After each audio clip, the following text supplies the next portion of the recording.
मेरा ख्याल कि हुण रट्टा सिस्टम खत्म होना चाहिए तो बच्चों को 10वीं तक ज़्यादा तो ज़्यादा टैक्नीकल एजुकेशन जिहड़ी है वो देनी चाहिए है। जुमे ते हफ्ते का दिन सिलैक्ट कर लेना चाहिए कि जिहदे विच असीं अपने बच्चों को नसाबी तलीम बिल्कुल ना दईए, उन्होंने बंद कर दईए तो बच्चों को सिर्फ टैक्नीकल एजुकेशन वो सिखाइए।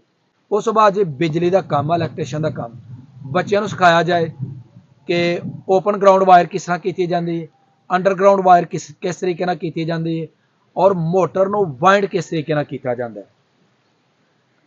और यह जोड़ा काम है यह अपने अंदर एक खुद साइंस रखता है। फिजिक्स के विच इहदे बहुत सारे चैप्टर ने जिहदे बारे च बिजली के कामों के बारे आगाह किया जाता है। 10वीं तो बाद स्किप करना चाहते हैं, तलीम जारी नहीं रखना चाहते तो किस तरीके दे नाल मोबाइल को रिपेयरिंग किया जा सकता है, किस तरीके दे नाल मोबाइल को अपडेट किया जा सकता है, किस तरीके दे नाल सॉफ्टवेयर अपडेट किया जा सकता है और किस तरीके दे नाल सॉफ्टवेयर को असीं इंस्टॉल कर सकते हैं।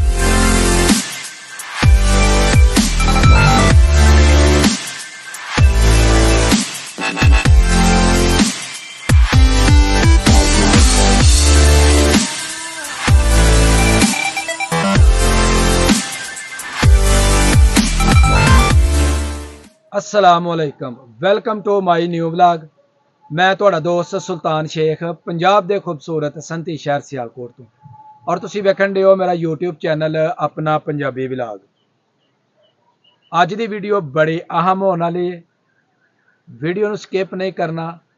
वीडियो जनाब बिलखसूस तलीमी अदारियां के बारे में और तलीमी अदारियां के मुफाद के तलीमी अदारियां की बेहतरी की तरफ जिन्हें भी पाकिस्तान के तलीमी अदारे ने, खाओ प्राइवेट ने खाओ गौरमेंट ने, उन्होंने वास्ते भी और असातिज़ा कराम उन्होंने वास्ते मेरी बेहतरीन राय, बेहतरीन तजवीज़, अगर इतफाक करो तो ये ते अमल करो, इंशाअल्लाह मुल्क भी तरक्की करेगा और तलीमी अदारे भी तरक्की करेंगे। जेड़े तलीमी अदारे इन्हां चीज़ों को अपने उपर लाजम कर लेंगे, इंशाअल्लाह तलीमी अदारे दिन दुगनी रात चुगनी तरक्की करेंगे, इंशाअल्लाह इंशाअल्लाह मेरा दावा है। लो जी, बगैर किसी ब्रेक लैन तो, बगैर किसी इधर उधर दी गल्लां करन तो सीधा सी आने अपने टॉपिक की तरफ। और इस टॉपिक के उपर बहुत कुछ है, अगर तुसी इन्हां दे उपर अमल कर लो इंशाअल्लाह वो दिन दूर नहीं कि पाकिस्तान दुनिया की बेहतरीन मुआशत बन के उभरेगा। पाकिस्तानी तुलबा हर जगह के उपर कामयाब होंगे। साड़ी नाकामी की सब तो वड्डी वजह है कि असीं इन्हां चीज़ों की तरफ तवज्जो नहीं देंगे। अगर तवज्जो देनी शुरू कर दईए तो इंशाअल्लाह पाकिस्तान तरक्की की राह चढ़ जाएगा, तरक्की के ट्रैक पर चढ़ जाएगा और पाकिस्तानी तुलबा नूं पाकिस्तान नूं तरक्की की राह तो कोई नहीं रोक सकता। लो जी, वीडियो शुरू करने और जल्दी जल्दी इंशाअल्लाह तुहानूं चीज़ां दसने, क्योंकि तुहानूं बड़ी बेसब्री दे नाल इन्हां चीज़ों का इंतजार है। मैट्रिक तक जिहड़ा सिलेबस है वो इस तरह का होना चाहिए कि बच्चे दे कोल कोई ना कोई हुनर आ जाए और बच्चे को पता चल जाए कि मैट्रिक तो बाद बच्चे ने किस फील्ड दे विच जाना है और उसकी दिलचस्पी किस फील्ड दे विच है। मेरा ख्याल कि हुण रट्टा सिस्टम खत्म होना चाहिए तो बच्चों को 10वीं तक ज़्यादा तो ज़्यादा टैक्नीकल एजुकेशन जिहड़ी है वो देनी चाहिए है। जुमे ते हफ्ते का दिन सिलैक्ट कर लेना चाहिए कि जिहदे विच असीं अपने बच्चों को नसाबी तलीम बिल्कुल ना दईए, उन्होंने बंद कर दईए तो बच्चों को सिर्फ टैक्नीकल एजुकेशन वो सिखाइए। तो वो वास्ते जहन चाहते हैं जी की टैक्नीकल असीं बच्चों को सिखाइए। बहुत सारी फील्डां ने, ऑटो मकैनिक ने, फ्रीलांसिंग है, खुद तो पैसे कमाना में, और उस तो अलावा मोबाइल रिपेयरिंग, सॉफ्टवेयर अपडेट करना असीं अपने बच्चों को सिखा सकते हैं। तुहानूं मुख्तसर जनाब ये बारे में दसांगे, कुछ चीज़ां नोट कीतियां ने वो तुहाडे गोशगुजार करांगे, ध्यान नाल सुनियो जी। सब तो पहला जी ऑटो मकैनिक।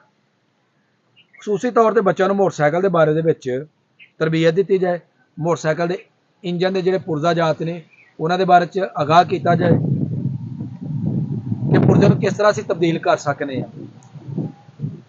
तो यह चीज़ां सानूं 6वीं क्लास तो लग के 10वीं तक मरहलावार जिहड़े ना सिखानियां चाहिए ने, ताकि बच्चे इस कदर माहिर हो जान कि वह 10वीं तो बाद पुरजे खरीद के ते खुद अपनी मोटरसाइकिल तैयार कर सकन, खुद मोटरसाइकिल असैंबल कर सकन।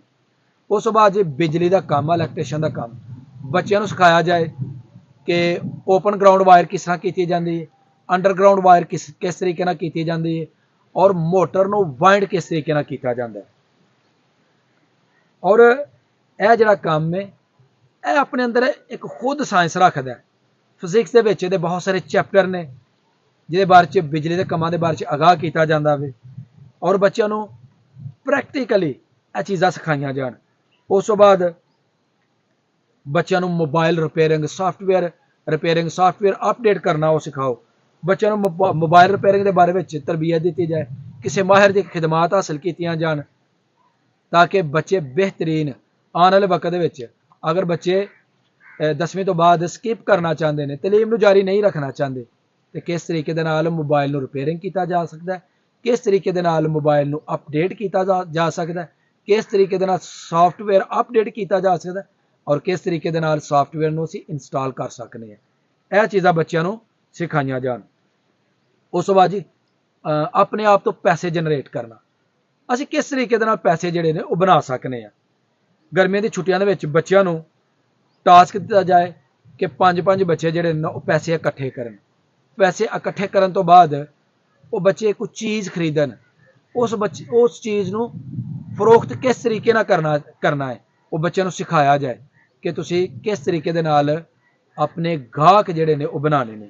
उहदे विच जी साडा पड़ोसी मुल्क जिहड़ा भारत है उहदे विच बच्चों को प्रैक्टिकली यह चीज़ां सिखाई जांदियां ने। फ्रीलांसिंग बच्चों को वीडियो गेम खेलन तो अलावा कंप्यूटर के होर भी बड़े सारे मकासद ने ते वो अगर इस्तेमाल किए जान, बच्चों को अमली तौर पर बावर करवाया जाए, उन्होंने दसिया जाए कि चीज़ों को इंटरनेट पर किस तरह और किस कदर आसानी के नाल असी सेल आउट कर सकते हैं, अपनी खिदमात को इंटरनेट पर किस तरीके असी बेच सकते हैं। मिसाल के तौर पर अगर कोई देहाती बच्चा है और घर देसी घी मौजूद है तो वह इंटरनेट पर अपना देसी घी बेच सकता है, मकई का आटा बेच सकता है, साग बना के बेच सकता है। उस तो अलावा होर बहुत सारी चीज़ां ने जिहड़े असी इंटरनेट के उत्ते सेल कर सकते हैं। नर्सरी लगाना, बच्चों को बीज लगाने की तरबियत दी जाए कि किस तरीके फुलों के बीज, सब्जियों के बीज, दरख्तों के बीज असी आसानी के नाल सेल आउट कर सकते हैं। और अगर मुस्तकबिल के उन्होंने रुझान इस तरफ अगर वधाया जाए तो बच्चे नर्सरी का कारोबार कर सकते हैं और आसानी के नाल हुनर सीख के एक बेहतरीन हुनरमंद शहरी बन सकते हैं। छोटे छोटे काम ने, साबन साजी है, होर बहुत सारे काम ने जिहड़े बेच के असी मार्केटिंग कर सकते हैं। मार्केट दे विच किस तरीके दे नाल असी अपनी चीज़ों को आसानी दे नाल बेच सकते हैं। अगर असी इन्हां कामां की तरफ रुझान दईए तो इंशाअल्लाह वक्त दूर नहीं कि जिस दिन असी एक बेहतरीन शहरी बनांगे, एक बेहतरीन पाकिस्तानी बनांगे।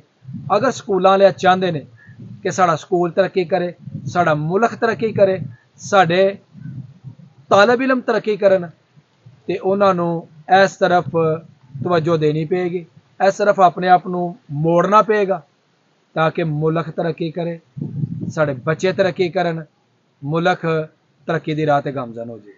उम्मीद करांगा जी मेरी अज की वीडियो तुहानू अच्छी लगी होएगी।